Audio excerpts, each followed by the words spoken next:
sallallahu alaihi wasallam. Rabbi yassir wa la tu'assir wa tammim bil khair. Rabbi zidni ilma.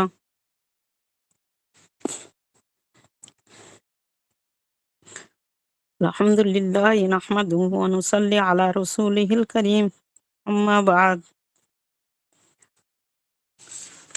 আমরা আজ ৪৫তম সিরাত শুরু করছি ইনশাআল্লাহ তাআলা। বদর যুদ্ধের শিক্ষণীয় বিষয় জেনেছি, উমায়ের ইসলাম গ্রহণ আলোচনা করেছি ইনশাআল্লাহ তাআলা।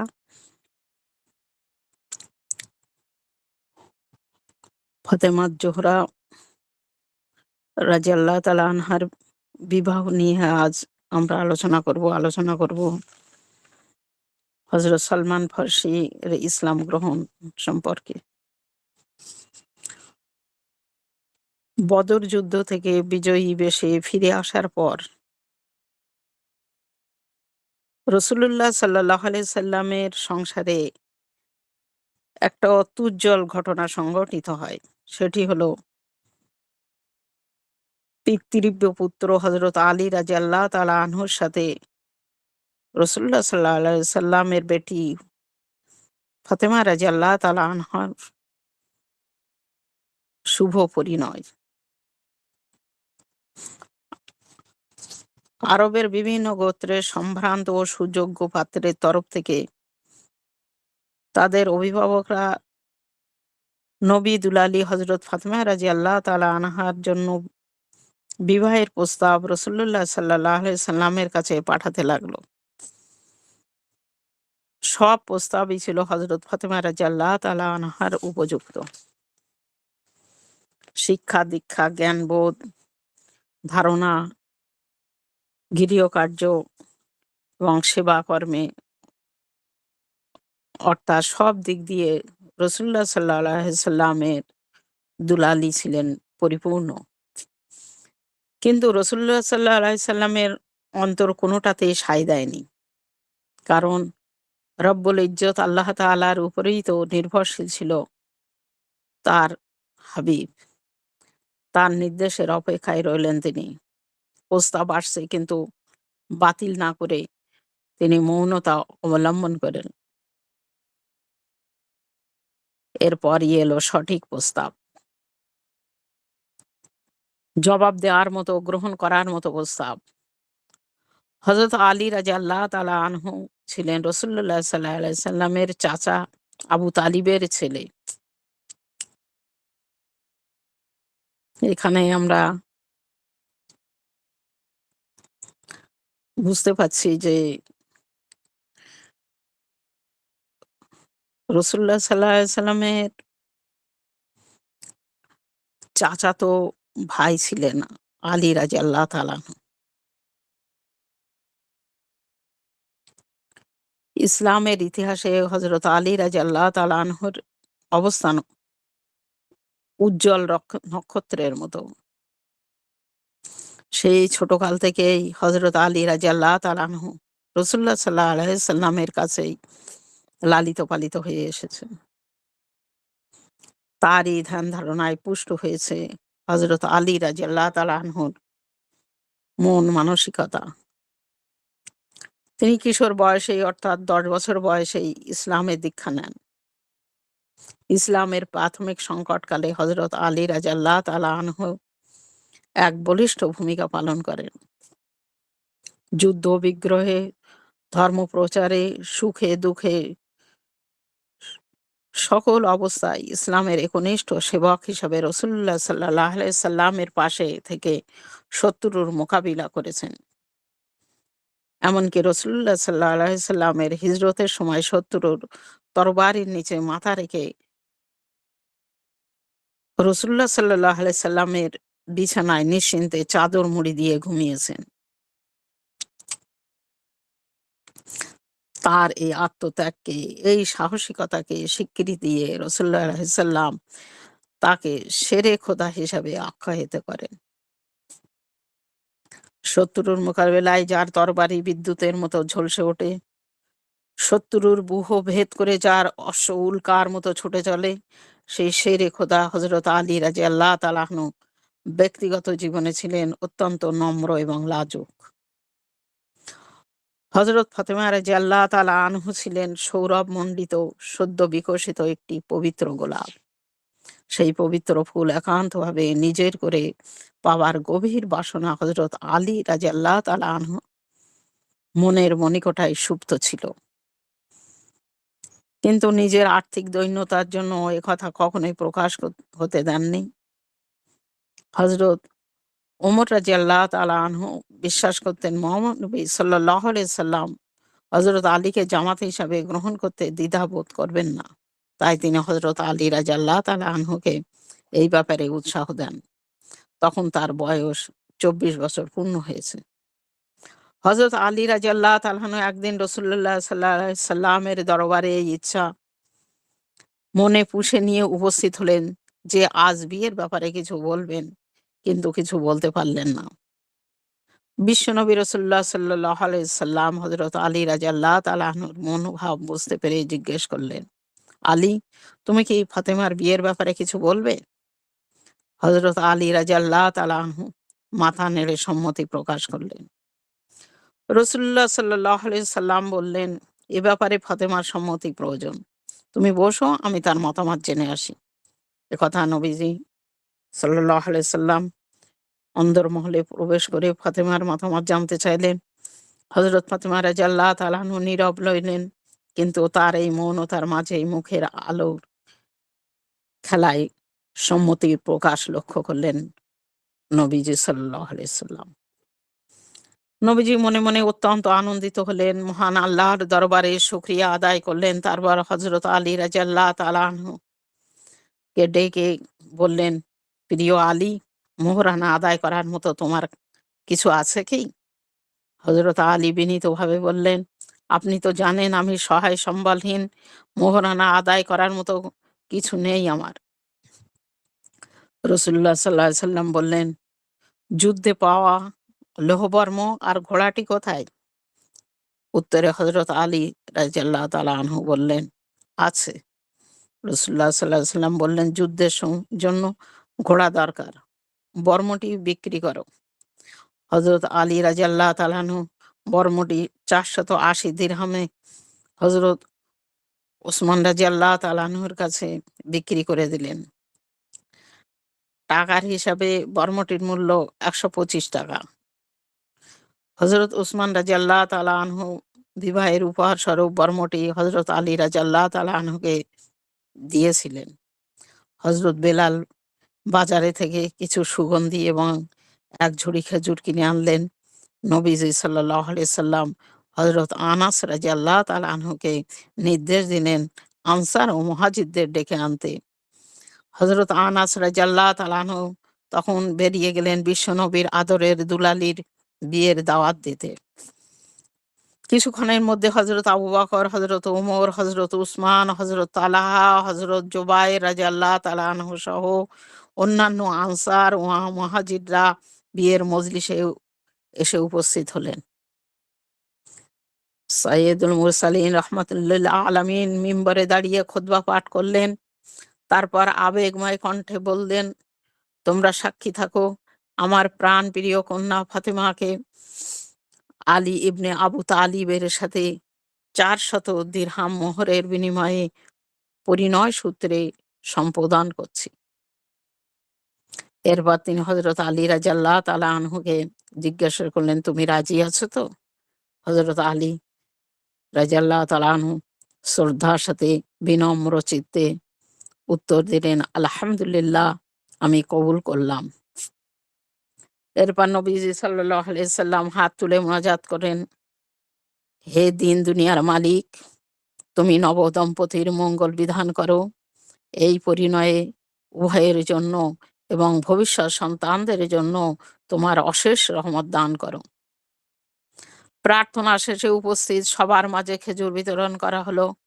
দুজাহানের বাদশা রহমাতুল্লিল আলামিন হযরত মুহাম্মদ সাল্লাল্লাহু আলাইহি সাল্লামের প্রাণ প্রিয় কন্যা, স্নেহের পুতলি হজরত ফাতেমাতুজ জোহরা বিয়ে হিজরি ২য় সনের জিলহজ মাসে অত্যন্ত সাধারণ অথচ ভাব গম্ভীর পরিবেশে সুসম্পন্ন হলো।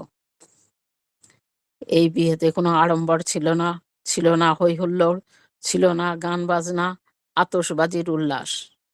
বধূবেশে হজরত ফাতেমা রাদিয়াল্লাহু তাআলা আনহা এর পরিধানে ছিল মামুলি বসন, আর হজরত আলী রাদিয়াল্লাহু তাআলা আনহুও ছিলেন সাধারণ পোশাকে সজ্জিত।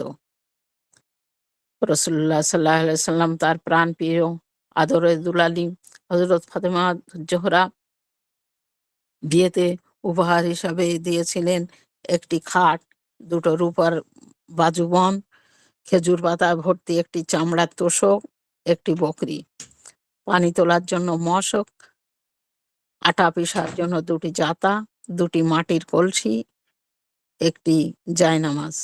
আর আলী রাদিয়াল্লাহু তাআলা আনহুকে প্রিয়তমা পত্নীকে উপহার স্বরূপ দিয়েছিলেন তার শেষ সম্বল একটি বকরি ও একটি পুরাতন চাদর। হযরত ফাতেমা রাদিয়াল্লাহু তাআলা আনহা স্বামীর দেয়া এই উপহারকে শ্রেষ্ঠ সম্পদের মতো সারা জীবন নিজের কাছে রেখেছিলেন।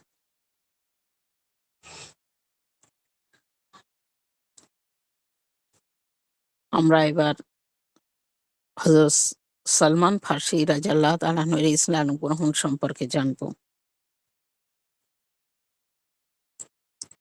সংক্ষিপ্ত আকারে এখানে আছে, এটা বিস্তারিতভাবে আমরা আরো একটি টপিকস এর সাথে যুক্ত করব ইনশাআল্লাহ তাআলা। হযরত সালমান রাদিয়াল্লাহু তাআলা আনহু ছিলেন ইস্পাহানের অন্তর্গত জায় নামক গ্রামের অধিবাসী। তিনি অগ্নি উপাসক ছিলেন। এই ধর্মের প্রতি আস্থা না থাকায় তিনি সত্য ধর্মের খোঁজে পথে বের হন। বহু দেশে ঘুরে একসময় খ্রিস্টান ধর্ম গ্রহণ করেন, কিন্তু একটা অতৃপ্তি তাকে নিরন্তর তাড়া করে বেড়াতে থাকে। তিনি তার পাদ্রী গুরুর কাছে তার অতৃপ্তির কথা জানান। পাদ্রী তার মনের কথা বুঝতে পেরে শেষ নবী হযরত মুহাম্মদ মুস্তাফা সাল্লাল্লাহু আলাইহি সাল্লাম আহমদ মুস্তাফা সাল্লাল্লাহু আলাইহি সাল্লামের আবির্ভাবের কথা বলেন এবং সেখানে গেলে সালমান রাদিয়াল্লাহু তাআলা আনহু মনের ইচ্ছা পূরণ হবে বলে জানালে হযরত সালমান সত্য ধর্মের খোঁজে আরবের উদ্দেশ্যে রওনা হন। কিন্তু ভাগ্য তাকে প্রতারিত করে। পথে ডাকাতের হাতে ধরা পড়ে দাসে পরিণত হন এবং তারা তাকে দাস ব্যবসায়ীদের কাছে বিক্রি করে দেয়। কয়েকবার হাত বদল হবার পর শেষে একজন আরবের কুরাইশ বংশীয় ব্যক্তি তাকে খরিদ করে। সেই ব্যক্তির সাথে হযরত সালমান মদিনায় আসেন এবং এই মনিব তাকে এখানে এক ইহুদির কাছে বিক্রি করে চলে যায়। এখানে ইহুদি মনিবের কাছে থাকতেই তিনি জানতে পারেন যে মক্কায় শেষ নবী আবির্ভূত হয়েছেন। তিনি সদকা গ্রহণ করেন না, কিন্তু হাদিয়া বা উপহার গ্রহণ করেন, আর তার পৃষ্ঠদেশে নবুয়তের মোহর আছে।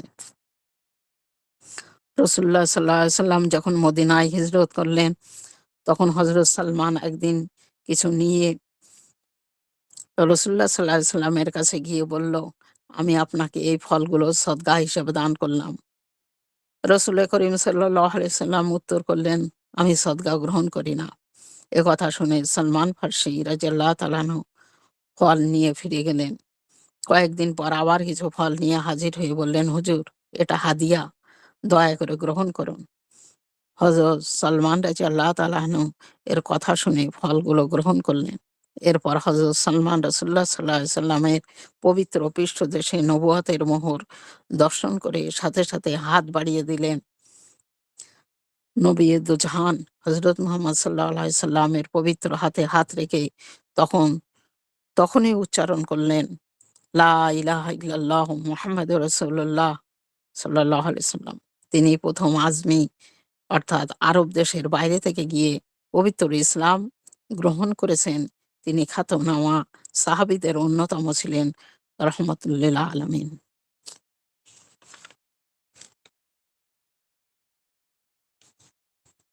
আমরা সালমান ফার্সি সম্বন্ধে বিস্তারিত নেক্সট দিনে আমরা করব ইনশাল্লাহ। শুধু সালমান ফার্সি নিয়েই কথা বলবো ইনশাল্লাহ তাআলা। বদর যুদ্ধের পরে ইহুদিদের আচরণ। মুসলমানদের সাথে ইহুদিদের বিরোধের প্রধান কারণ ছিল উভয়ের আদর্শগত পার্থক্য। ইহুদিরা ছিল সুদখোর, পরাসহপরহণকারী, নির্মম, শোষণ প্রয়াসী ও মানুষে মানুষে ভেদ বৃদ্ধিদাতা। আর রসুল্লাহ সাল্লাহ সাল্লাম ছিলেন সুদের ঘোর বিরোধী, মানুষের দরদি, দুর্গতদের সাহায্যকারী এবং সাম্য, মৈত্রী, স্বাধীনতার উদ্গাতা। তাই মুসলমানদের নবীকে তারা সহ্য করবে কি রূপে? এজন্যই তারা সকল ষড়যন্ত্র, জাল চারিদিক থেকে বিস্তার করে রেখেছিল। বদর যুদ্ধে মুসলমানদের অপ্রত্যাশিত বিজয়ে ইহুদিরা নিজেদের পরিণাম চিন্তা করে আরো বিচলিত হয়ে উঠল। রসুল্লাহ সাল্লাহ সাল্লামকে তারা উচ্ছেদ করতে না পারলে তাদের স্বার্থ কোনোদিনই হাসিল হবার নয়, একথা তারা বুঝে নিল। ইহুদিদের মধ্যে কাব বিন আশরাফ নামে এক কবি ছিল। বদর যুদ্ধে কুরাইশদের পরাজয়ে সে স্থির থাকতে পারল না। সে একটি প্রতিনিধি দল সাথে নিয়ে মক্কায় গমন করল। বীরত্বব্যঞ্জক নানা কবিতা রচনা করে বদরের প্রতিশোধ গ্রহণ করার জন্য কুরাইশদের উত্তেজিত করতে লাগলো এবং ইহুদিরা তাকে সর্বপ্রকার সাহায্য করতে প্রস্তুত করল। সে গোপন বাণীও তাদেরকে দিল। অতঃপর কাব বিন আশরাফ মদিনায় ফিরে এসে রসুল্লাহ সাল্লাহ সাল্লামকে দাওয়াত দিতে লাগলো। উদ্দেশ্য নিজের গৃহে এনে তাকে হত্যা করবে। রসুল্লাহ সাল্লাহ সাল্লাম এই ষড়যন্ত্রের কথা পূর্বেই জেনে ফেললেন, কাজেই কাবের উদ্দেশ্য সফল হলো না। এরপর প্রকাশ্যে হজরতের নামে নানাবিধ ব্যঙ্গ কবিতা রচনা করে মদিনায় প্রচার করতে লাগলো। বিভিন্ন মুসলিম গোত্রের মধ্যে কলহ সৃষ্টির জন্য ইহুদিদের নিয়ে মারাত্মক ষড়যন্ত্রে লিপ্ত হলো।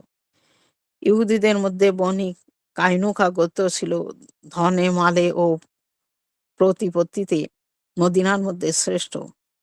বদর যুদ্ধের আগেই তারা বহু অস্ত্র নিয়ে দুর্গে সংগ্রহ করে রেখেছিল, শত শত যোদ্ধা তৈরি করে রেখেছিল। তারা প্রধানত স্বর্ণকার ছিল। একদিন এক মুসলিম মহিলা আবশ্যক বোধে তাদের এক অলংকার দোকানে গিয়েছিল। ইহুদিরা নানা প্রকার ব্যঙ্গ বিদ্রোহ করতে আরম্ভ করলো। এমনকি জনৈক দুর্বৃত্ত গোপনে তার ওড়নার এক কোণ খুঁটির সাথে বেঁধে দিল, যাতে করে বসা থেকে ওঠার সময় তার ওড়নাটি খসে পড়ে গেল এবং লোকচক্ষে উন্মুক্ত হয়ে গেল। এতে তাদের কুৎসিত হাসি তামাশা।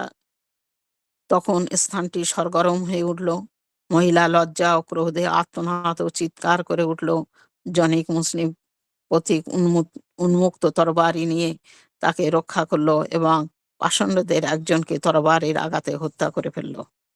ফলে ইহুদিরা সংঘবদ্ধভাবে তাকে আক্রমণ করে অল্প সময়ের মধ্যেই নিহত করে ফেলল। এই সংবাদ মুসলমানদের মধ্যে পৌঁছিলে তারা এই প্রতিশোধ গ্রহণের জন্য প্রস্তুত হলেন, কিন্তু তারা কোনো রকমে বশ্যতা স্বীকার করতে রাজি হলো না। শেষ পর্যন্ত মুসলমানদের সমর আয়োজনে তারা দুর্গে আশ্রয় নিল। মুসলমানরা দুর্গ অবরোধ করে রাখলেন।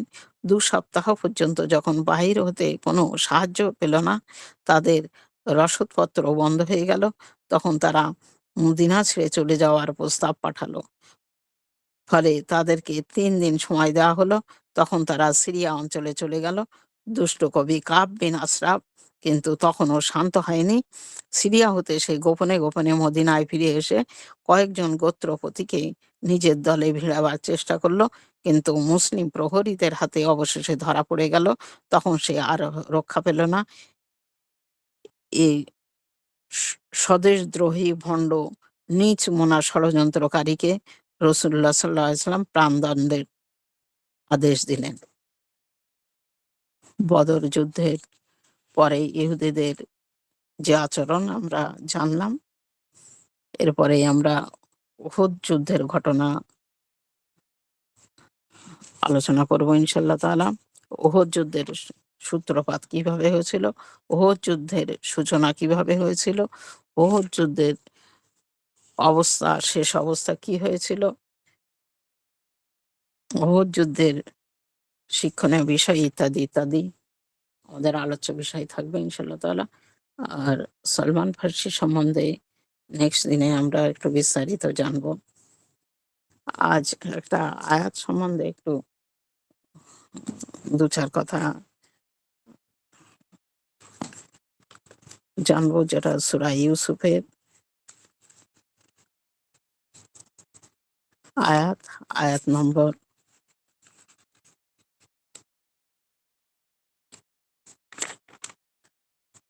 4, আয়াত নম্বর 5। আউযু বিল্লাহি মিনাশ শাইতানির রাজিম। বিসমিল্লাহির রহমানির রহিম। ইয ক্বালা ইউসুফু লিআবিহি ইয়া আবাতি ইন্নী রাআইতু আহাদা আশারা কাওকাবান ওয়াশ-শামসা ওয়াল কমারা রাআইতুহুম লি সাজিদিন। قال يا بني لا تقصص رؤياك على إخوتك فيكيدوا لك كيدا إن الشيطان للإنسان عدو مبين। যখন ইউসুফ পিতাকে বলল, পিতা আমি স্বপ্নে দেখেছি 11টি নক্ষত্রকে, সূর্যকে এবং চন্দ্রকে। আমি তাদেরকে আমার উদ্দেশ্যে সিজদা করতে দেখেছি। তিনি বললেন, বৎস, তোমার ভাইদের সামনে এ স্বপ্ন বর্ণনা করো না, তাহলে তারা তোমার বিরুদ্ধে চক্রান্ত করবে। নিশ্চয়ই শয়তান মানুষের প্রকাশ্য শত্রু। এখানে এই স্বপ্ন দেখা এবং তার ইউসুফ আলাইহিসসালাম তার আব্বাকে এটা জানানো এবং ইউসুফ আলাইহিসসালামের পিতা এই স্বপ্নের কথা ভাইদের বলতে বারণ করলেন। স্বপ্ন সম্বন্ধে এখানে একটু আলোচনা করার জন্য এই আয়াত দুটি উপস্থাপন করলাম। স্বপ্ন হচ্ছে নবুয়াতের অংশ। এর অর্থ ও বিভিন্ন রকম হতে পারে। স্বপ্নের এই সত্য বিশুদ্ধ প্রকার সম্পর্কে বিভিন্ন হাদিসে বর্ণিত আছে। কোনো হাদিসে নবুয়াতের 40তম অংশ, কোনো হাদিসে 46তম অংশ এবং কোনো হাদিসে 49তম, 50তম এবং 70তম অংশ হওয়ার কথা বর্ণিত আছে। এসব হাদিস তাফসীরে কুরতুবীতে একত্রে সন্নিবেশিত করে ইবনে আব্দুল বারের বিশ্লেষণে এমন বর্ণিত আছে যে এগুলোর মধ্যে কোনো রূপ পরস্পর বিরোধিতা নেই।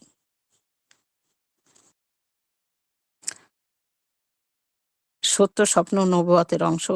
এর অর্থ এরকম, তফসিরে মাঝহারিতে এর তাৎপর্য সম্পর্কে বলা হয়েছে, রাসূলুল্লাহ সাল্লাল্লাহু আলাইহি সাল্লামের কাছে 23 বছর পর্যন্ত ওহী আগমন করতে থাকে। তার মধ্যে প্রথম 6 মাস স্বপ্নের আকারে ওহী আগমন হয়। অবশিষ্ট 45 ষান্মাসিকে জিবরাইলের মধ্যস্থতায় ওহী আগমন করে। এই হিসাবে অনুযায়ী সত্য স্বপ্ন নবুয়াতের 46তম অংশ।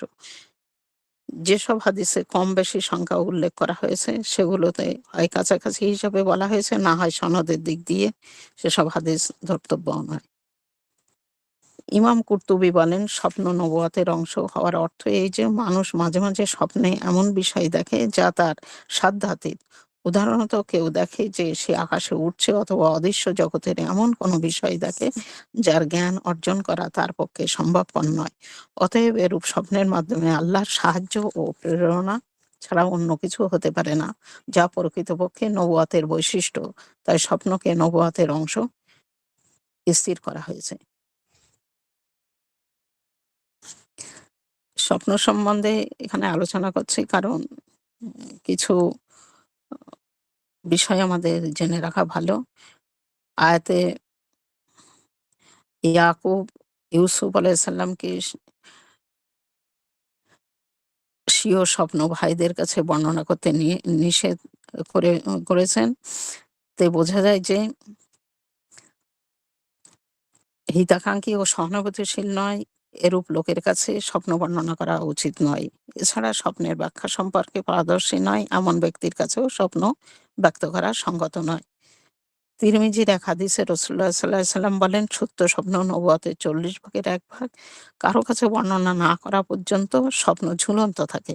যখন বর্ণনা করা হয় তখন শ্রোতা কোনো ব্যাখ্যা দেয়, তখন ব্যাখ্যার অনুরূপ বাস্তবে প্রতিফলিত হয়ে যায়। তাই এমন ব্যক্তি ছাড়া স্বপ্ন কারো কাছে বর্ণনা করা উচিত নয়, যে জ্ঞানী ও বুদ্ধিমান অথবা কমপক্ষে বন্ধু ও হিতাকাঙ্ক্ষী নয়, তাদের কাছে এই স্বপ্ন বর্ণনা করা ঠিক নয়। স্বপ্ন ৩ প্রকারের: ১ আল্লাহর পক্ষ থেকে সুসংবাদ, ২ প্রবৃত্তিগত চিন্তাভাবনা, ৩ শয়তানি কুমন্ত্রণা। অতএব যদি কেউ স্বপ্ন দেখে এবং তার কাছে ভালো লাগে, তবে ইচ্ছা করলে অন্যের কাছে বর্ণনা করতে পারে। পক্ষান্তরে যদি খারাপ কিছু দেখে, তবে অন্যের কাছে বর্ণনা করবে না। আ উম বরং আ নামাজ পড়ে দোয়া করবে। মুসলিমের হাদিসে আরো বলা হয়েছে, খারাপ স্বপ্ন দেখলে বাম দিকে ৩ বার ফু মারবে। আল্লাহর কাছে এর অনিষ্ট থেকে আশ্রয় প্রার্থনা করবে। কারো কাছে উল্লেখ করবে না। এরূপ করলে এই স্বপ্ন দ্বারা সংশ্লিষ্ট ব্যক্তির কোনো ক্ষতি হবে না। কারণ এই যে কোনো স্বপ্ন শয়তানি ওয়াসওয়াসা হয়ে যায়, এই নিয়ম পালন করলে শয়তানি প্রভাব দূর হয়ে যাবে। সত্য স্বপ্ন হলেও নিয়মের মাধ্যমে স্বপ্নের অনিষ্ট দূর হয়ে যাবে বলেও আশা করা যায়। মাসালা, স্বপ্ন যে ব্যাখ্যার উপর নির্ভরশীল থাকে, এর অর্থ তফসিরে মাজাহারিতে বর্ণনা করা হয়েছে যে কোনো তকদির ভাগ্য অকাট্য হয় না, বরং ঝুলন্ত থাকে। অর্থাৎ অমুক কাজ হয়ে গেলে এ বিপদ টলে যাবে, নতুবা বিপদ এসে যাবে। একে বলা হয় কাজায়ে মুআল্লাক, অর্থাৎ ঝুলন্ত ফায়সালা। এমত অবস্থায় মন্দ ব্যাখ্যা দিলে ব্যাপার মন্দ এবং ভালো ব্যাখ্যা দিলে ভালো হয়ে যায়। এজন্য তিরমিজির উল্লেখিত হাদিসে বুদ্ধিমান নয় কিংবা হিতাকাঙ্ক্ষী ও সহানুভূতিশীল নয় এমন লোকের কাছে স্বপ্ন বর্ণনা করতে নিষেধ করা হয়েছে। এরূপ কারণও হতে পারে যে স্বপ্নের খারাপ ব্যাখ্যা শুনে সংশ্লিষ্ট ব্যক্তির মনে এরূপ ধারণা বদ্ধমূল হয়ে যায় যে এখন তার উপরে বিপদ পতিত হবে। আমরা স্বপ্ন সম্বন্ধে আরো বিস্তারিত কথা আছে। এই পর্যন্তই আলোচনা করে স স্বপ্ন সম্বন্ধে আমরা ওয়াকিবহাল হলাম। যাতে করে আমাদের কোন রকম ক্ষতির ভেতরে আমরা যেন না পতিত হই। এম আল্লাহর কাছে দোয়া করা এবং অনিষ্ট থেকে আল্লাহ পাকের কাছে এ উম ফায়সালা চাওয়া, এটাই হচ্ছে আমাদের কর্তব্য। সূরা ইউসুফের এই আয়াতের ব্যাখ্যার সূরা ইউসুফের মধ্যে গোটা পুরোপুরি আরকি আ সূরার মধ্যে ইউসুফ আলাইহিস সালামের বর্ণনা আমরা পাই এবং এই স্বপ্নের ব্যাখ্যা আমরা শেষে লক্ষ্য করি যে ইউসুফ আলাইহিস সালামের আ কাছে তার ভাইয়েরা শেষে সবকিছুই স্বীকার করল এবং আল্লাহ পাকের কাছে ক্ষমা চাইল এবং আল্লাহর কাছে তারা সিজদায় পড়ে গেল। ইউসা ইউসুফ আলাইহিস সালামের কাছে তারা উম আরকি বশ্যতা স্বীকার করল। এটাই সূরার ১ম এই আমরা দেখেছি যে ১১ টি নক্ষত্র, মানে তার ১১ ভাই উম তার কাছে বশ্যতা স্বীকার করল। শেষমেশ তাদের সমস্ত সবকিছু আ প্ল্যান পরিকল্পনা তারা স্বীকার করল এবং তাদের যে খারাপ উদ্দেশ্যগুলো ছিল সবকিছু স্বীকার করে তারা সিজদায় পড়ে গিয়েছিল। এটা আমরা জেনেছি। আ জানতে পেরেছি আরকি সূরা ইউসুফের মধ্যে। তাই যে স্বপ্ন দেখেছিল তা এতদিন লাগলো বাস্তবে রূপ নিতে।